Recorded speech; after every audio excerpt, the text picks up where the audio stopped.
crap. My office lock is a piece of shit if a dame can pick it. She stood in the darkness. The light painted stripes on her body.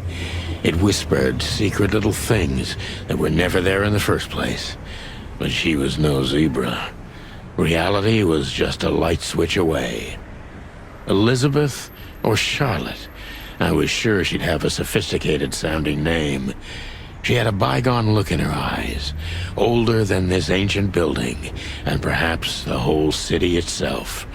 Or maybe I'm just drunk.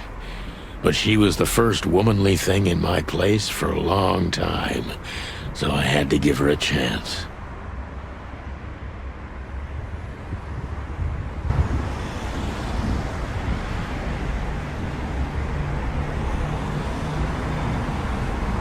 I don't even know what these papers are.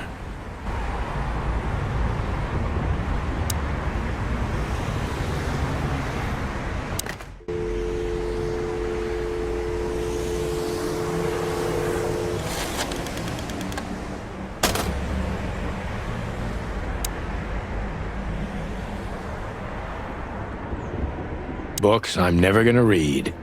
Maybe nobody ever has.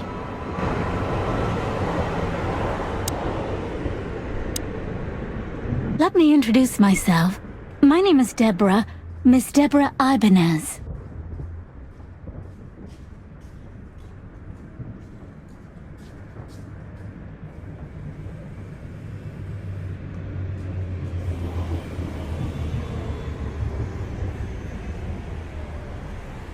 You're mistaken, ma'am.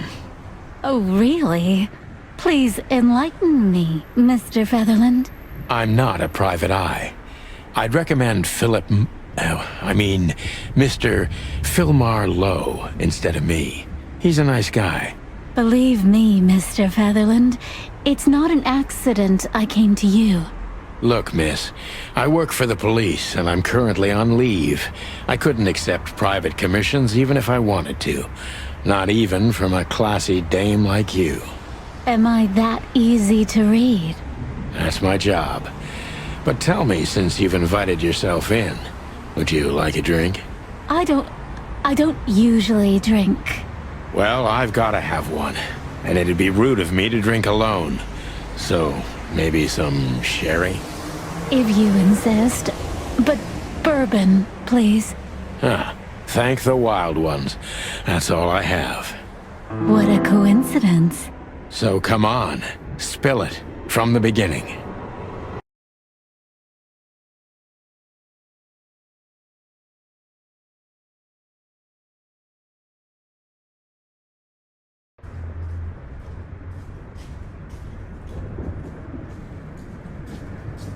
I promised myself I'd write a novel one day. We used to be star cops a few years ago. Tabloid press, radio interviews, and even a book series. I don't miss those days. Of course, Marty, my old partner, would disagree. He just loved the spotlight. This is one of the most beautiful memories from my old life, before Molly left me and took our daughter.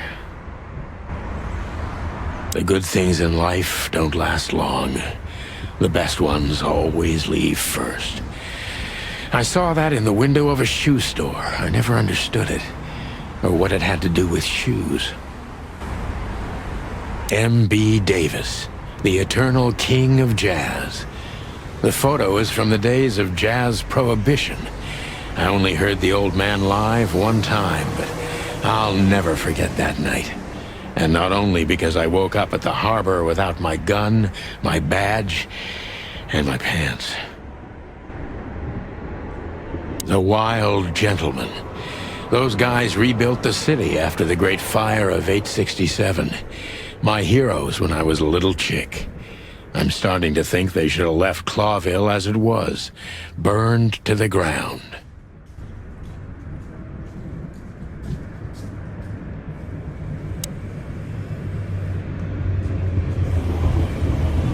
I wanted to travel the world when I was a kid, but I think I'm gonna end up dead in here whether I like it or not. She doesn't seem so dangerous that I need to grab my gun, but you never know. My wallet and my badge. The wallet is real. The badge ain't. Chief Bloodboil took mine, so I got this one out of a pack of cornflakes, just in case. My last cigarette. You're lucky I don't have a light, pal.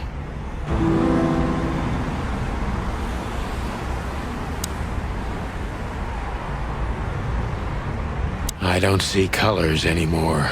Only emptiness. Everything faded. I need another drink. Every whiskey has the same color nowadays. At least in this price range.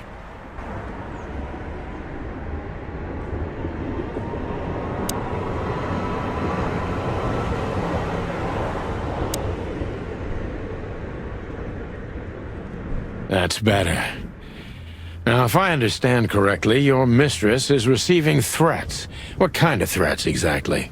It's a very strange matter. First, there were letters. Then it came printed on a wine bottle's label, sent as a gift. Then carved into a brick, thrown through the window. And finally, they painted it on the wall of the house in giant red letters. I think it's time to dig a little deeper. If you don't mind, I'd like to ask you some routine questions. Please, that's why I'm here.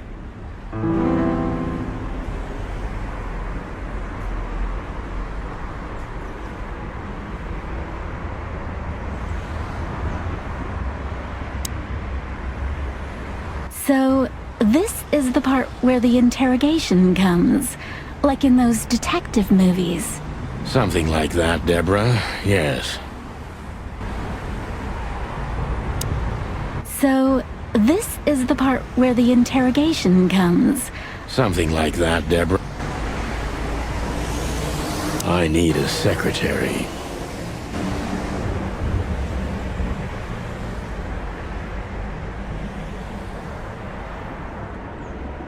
Behind that door lies the kingdom of dirty clothes, cigarette butts, and empty bottles.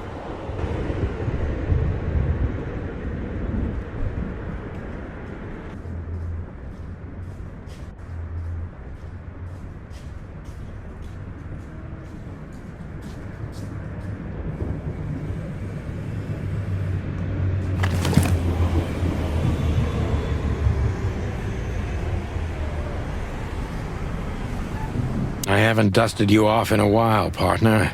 Looks like I may be needing you now.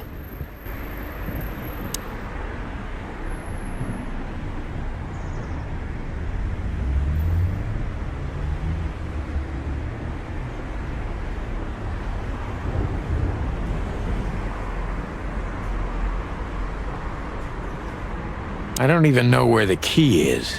Whatever's inside is gonna stay there forever.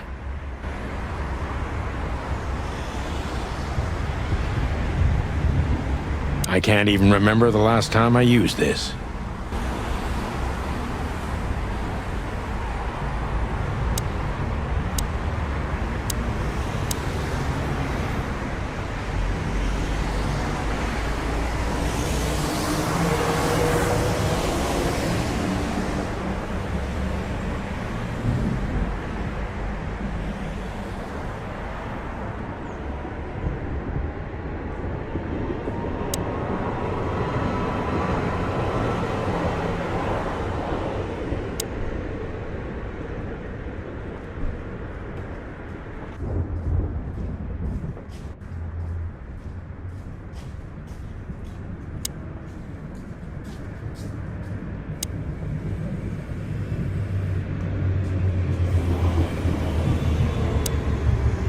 I must be cautious and smart.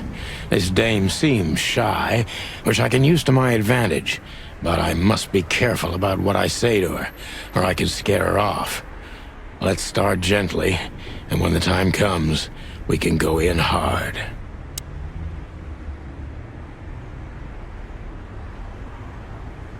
Who exactly are you, ma'am?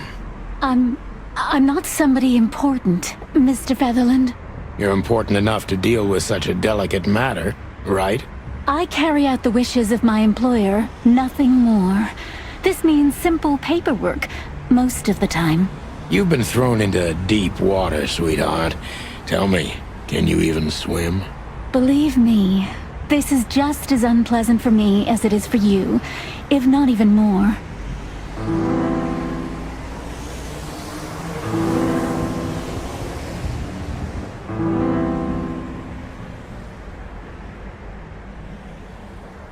You're not very confident. Are you sure you're all right? Yes, excuse me. I'm just a bit nervous. I've never done anything like this before. Breaking into the apartments of strangers isn't that big a deal. Some people do it as a hobby.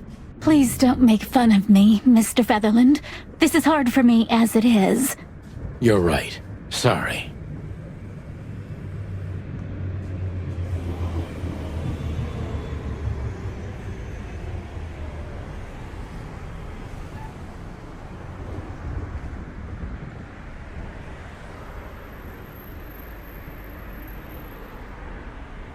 Tell me, what's your star sign, sweetheart?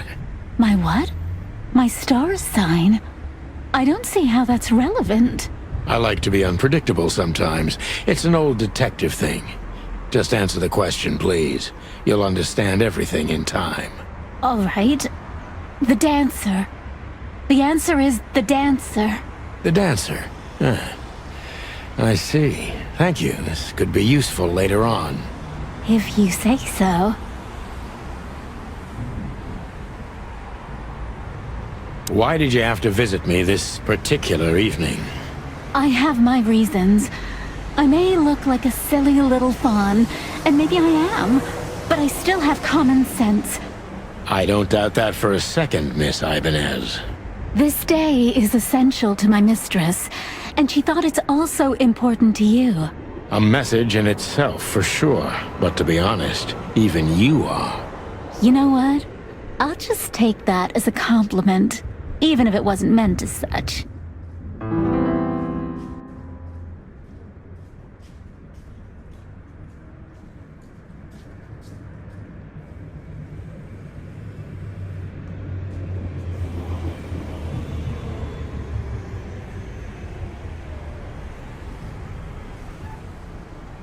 Were you born and raised in Clawville? Why do you ask?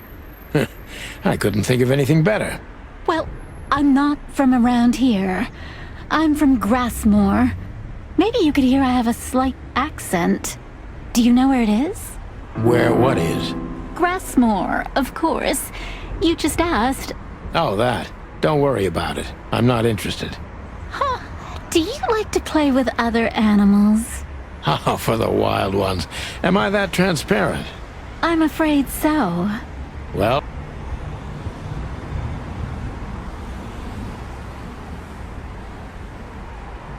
Why did you come to visit me? Why not your employer herself? My employer is Miss Natasha Katsenko.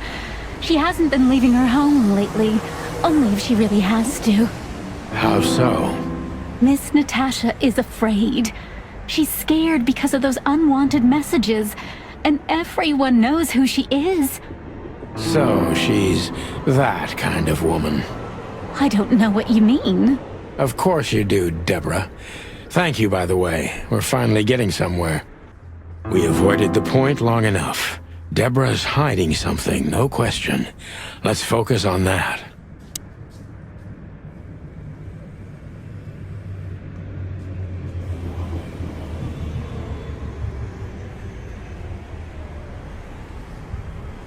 How did you get this address? You know, my mistress has exceptional connections. If they were so exceptional, she wouldn't have chosen me. Don't be so hard on yourself, Detective. You are the head of the famous chicken police, am I right? Was it a raccoon with a scarred face called Zip who recommended me? He hates me. No, Mr. Featherland. I don't know anyone like that. Lucky for you, Deborah.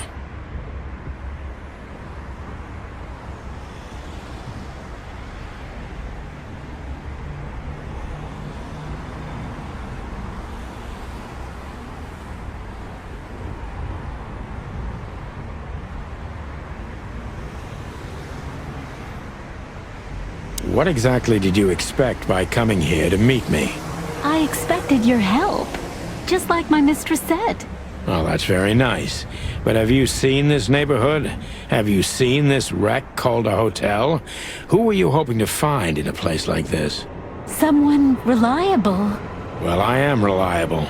And discreet. That's right. And thorough. No question about that. And has a heart of gold. Okay, let's stop it right there.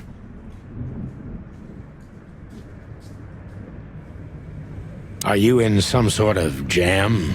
Nothing of the sort. There are simply things better left unsaid. Then you're wasting my time. I trust your instincts. You'll manage it. Yeah, and I have no other choice, right? To be honest, no, Mr. Featherland. Not really.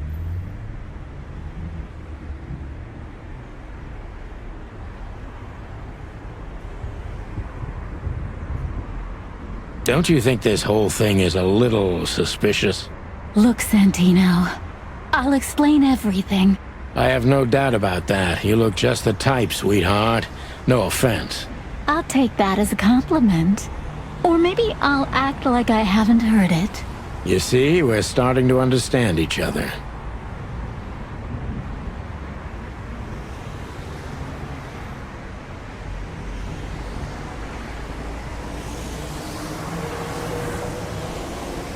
If you won't come clean, what's the point of all this? But, Mr. Featherland... I'm sorry, sweetheart, but I'm way too old for this game. Please, just think again. For me and my mistress's sake. Tell me, Deborah, why should I believe you at all? Because my mistress trusts you.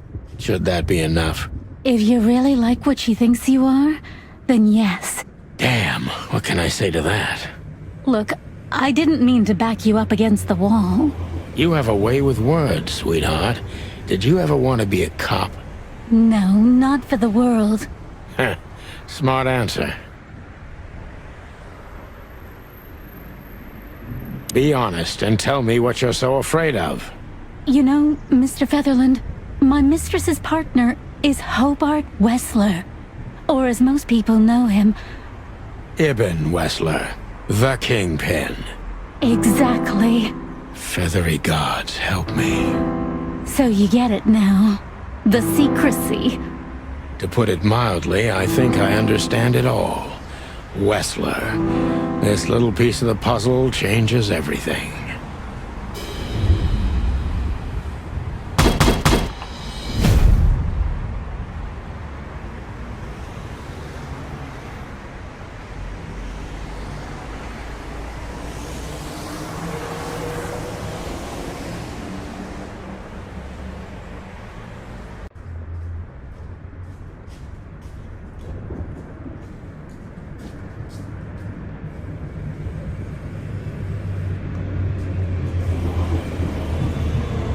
Maybe I'm really gonna write that novel. If I make it to retirement alive, of course.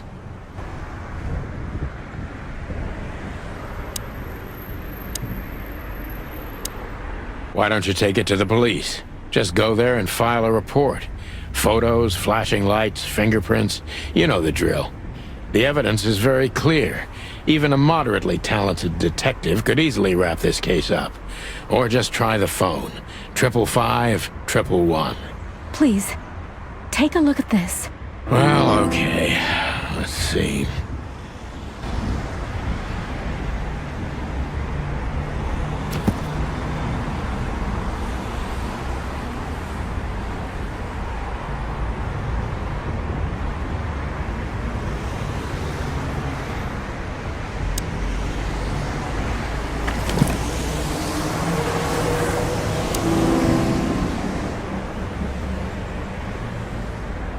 I know Molly very well. Please note this when deciding whether or not to accept my assignment. Miss Ibanez is a trusted friend. Treat her as gentleman. N. I felt like I'd been hit on the back of my head with a blackjack. Reality tilted. Molly. Good gods. What was her name doing there? I glanced at the opposite wall, with the well-worn picture frames. Like an eternally dark hole in the wall. A missing piece. She was wearing a light silk dress and singing a lullaby. The waves caressing her beautiful long legs. Why Molly? Why now? Mr. Featherland? Santino, are you all right? What the hell is this supposed to mean? I don't know anything, Mr. Santino. My mistress told me to give this to you. She said you'd understand. Don't you? Oh, of course I understand, Miss Ibanez. I get it very well. But this case is becoming more and more confusing. It's starting to look like blackmail. Blackmail? Don't play innocent with me. But... All right. When can I visit? Visit? Me? Not you. Miss Katsenko. Oh, yes. You can find her at the Tsar Club. Didn't you tell me she's not the social kind? That she's especially unsociable? Or does she only like loud and crowded clubs? No, she's really not like that. But she owns the place. Judging by the flyer, it must be a very busy club, especially on New Year's Eve, right? I'm sure you'll have no trouble finding Miss Katsenko, but there's one small problem, Mr. Featherland. Let me guess. Mr. Wessler better not know about my visit. Exactly. How did you know?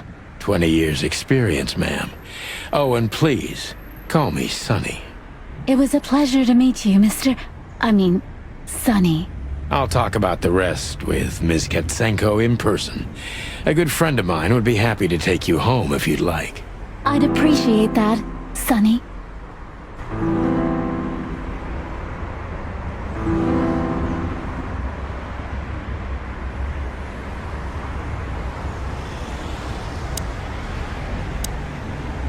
Don't mention it, Deborah. I had no other plans for today, except drink. But tell me, do you have a light? I'm sorry, I don't smoke. Thought so.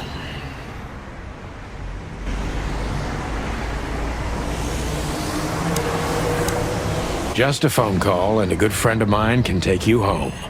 Thank you, Sonny.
Hey, Lewis.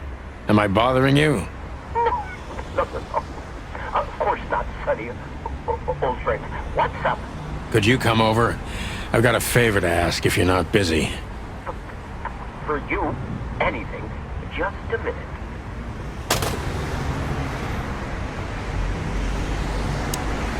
Lewis arrived a few minutes later. He lived in the rooms above, so it wasn't difficult getting here. Not to mention that he's a rabbit. It was a quick hop. The Atlas Hotel was his inheritance. It was once a well-renowned place, but not anymore. The last economic crisis ruined it. And now, besides me, he was the only resident of this enormous place.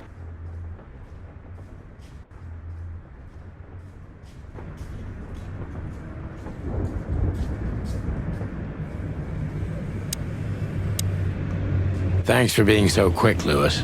Can you drive Miss Ibanez home? I have some things to take care of. Of course, Sonny. You know, anything for you. Thank you for being so considerate, Sonny. I appreciate it. Don't mention it. Goodbye, then. So long, Deborah. Before I visit the club, I have to take a detour. I've got a feeling that this case isn't going to be a one-man job. And there's only one bird in this city I can trust. My ex-partner, Marty. He's going to be at the station. I can only hope he'll be willing to talk to me.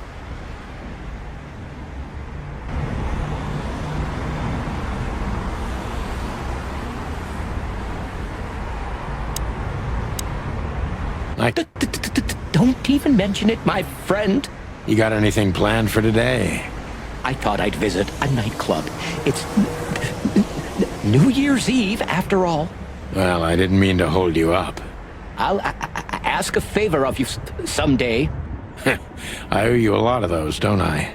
That's true. I don't deny it.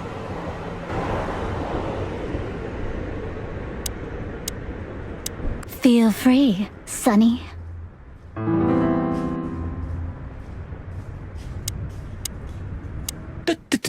Don't even mention it, my friend.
I knew where to find Marty. At the station, we'd always draw straws about holiday duty. Marty never joined in. He always took the New Year's Eve shift, even though he had someone to go home to. I understood. 10 years ago, we survived the night the press called the Bloody New Year. Forgotten by Clawville, but not by us. We both left parts of ourselves behind that night.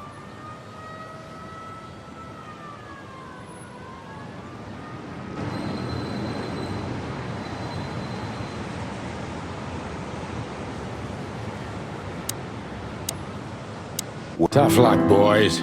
I may not be on duty, but I'm still a cop, just like you. Well, more than you. Hey, you don't have to be so peckish, old bird. By the way, you're in luck. Blood Boil's not in tonight. Malloy is in charge. Oh, gods. That clumsy buffalo is here tonight. If he doesn't end up in a cell again, he's lucky. You got it. You looking for Marty, eh? I see you're still the brains around here, Phyllis. Yeah, I'm looking for Marty. Birds of a feather flock together. I see you're still the funny guy round here. You'll find the giant feather duster at the shooting range. As always. Hey, Royce, I'm telling you this because maybe you'll be able to understand. If this prickly shithead makes another racist remark, I'll strangle him with his own raincoat. I'd love to see that. Hey, whose side are you on, you jerk?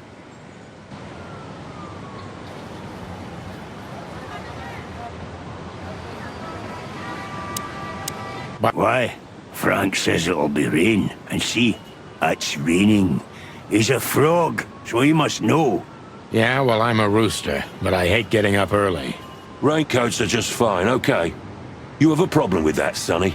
No, just, you know, the spikes sticking through and all. Is something wrong with our spikes, chicken? Yeah, you know what? Just forget it.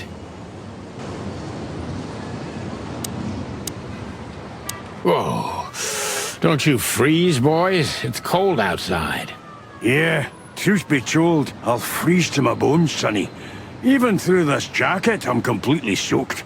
Really? I don't know why. Don't listen to him, Royce. And you got nothing better to do? Bugger off. Okay. Just, sometimes you two truly amaze me.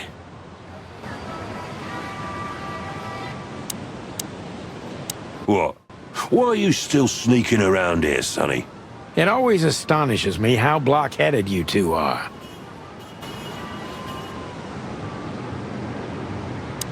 What? Why are you still sneaking around here, Sonny? It always astonishes me how block-headed you two are.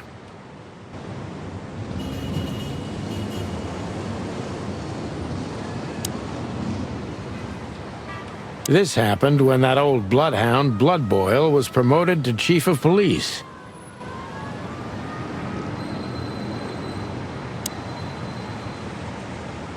Back in the day, I used to patrol the city's streets in one of these. I don't miss it, but it used to have its advantages.